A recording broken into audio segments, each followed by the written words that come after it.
Fellow Democrats, welcome to Chicago. We're a great American city in a proud blue state. Our patriotism was formed in frost and in fire, and in the steel we forged to survive both. Our love of country has been a tapestry of faith that weaves from Abraham Lincoln reuniting a house divided to Barack Obama declaring blue states and red states make one United States.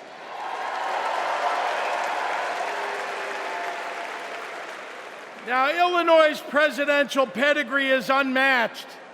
And given that Vice President Kamala Harris spent some of her early life right here, I speak for the entire Illinois delegation when I say, we claim her too.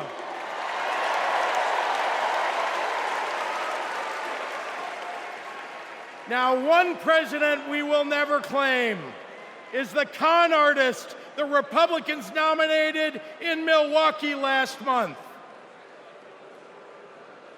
Donald Trump once called Chicago embarrassing. To quote a great Chicagoan who won 6 world championships on these very grounds, we take that personally.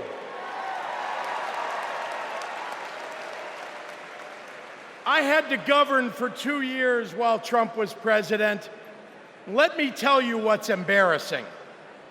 In Illinois, we passed a massive bill to fix our roads and bridges. When Donald Trump proposed his own plan, he turned right around and called it stupid. We eliminated the grocery tax.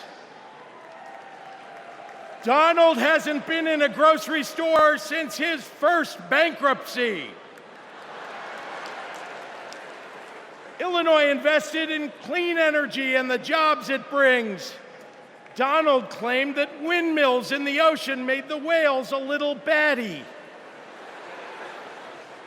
During COVID, we supported small businesses and jobs. And Donald told us to inject bleach.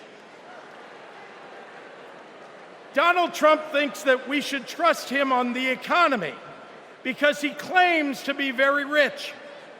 But take it from an actual billionaire.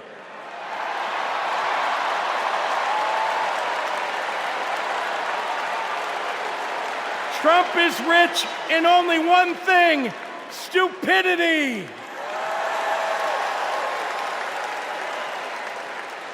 Now, I meet with business leaders all the time, and there's one universal thing they all need: people. They need more workers to fill all the jobs they have. But the anti-freedom, anti-family policies of MAGA Republicans are driving workers away. Here's the thing. Americans don't want to be forced to drive 100 miles to deliver a baby because a draconian abortion law shut down the maternity ward. Americans want the hope of giving birth through IVF, not the fear that it might be taken away. Americans with LGBTQ kids don't want them facing discrimination at school because the state sanctioned it.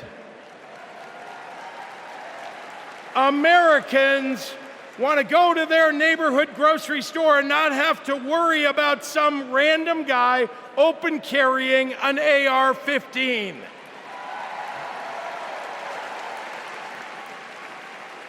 Americans don't want their kids to be taught in history class that slavery was a jobs program. And if Americans are black or brown, they want to get promoted at work without being derided as a DEI hire for the sin of being successful while not white.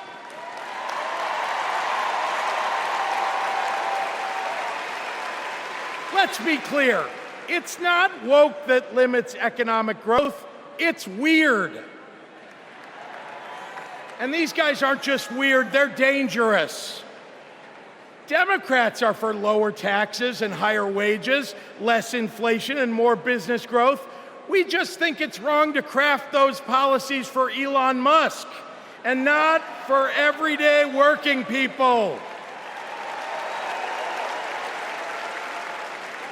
That includes a secure retirement and good health care. We think the government should help you prosper, not police who you're sleeping with. More than anything, Democrats want economic policies that are kind, not cruel. But Trump chooses cruelty every time. After all, everything he's achieved in his own life has been by hurting someone else. Kamala Harris and Tim Walz, well, they've spent their lives lifting people up, not pushing them down. They know that a White House that leads with kindness looks at someone who is struggling and sees not what they might cost society, but what they might create for it. Americans want policies that give every American a chance to make it to the middle class. They want to grow small businesses, and Democrats want to cut taxes for everyday people. More than anything, Kamala Harris and Tim Walz want a country where we can all live with a little serenity. The serenity that comes with a balanced checkbook, an affordable grocery bill, and a housing market that has room for everyone. And if there's one thing I know about Donald Trump, he's not bringing anyone any kind of serenity. We have a choice, America, between the man who left our country a total mess and the woman who has spent 4 years cleaning it up.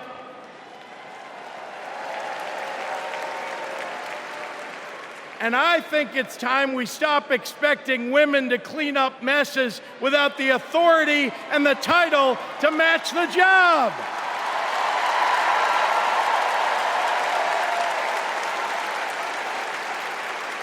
Vice President was a good title for Kamala Harris, but you know an even better one?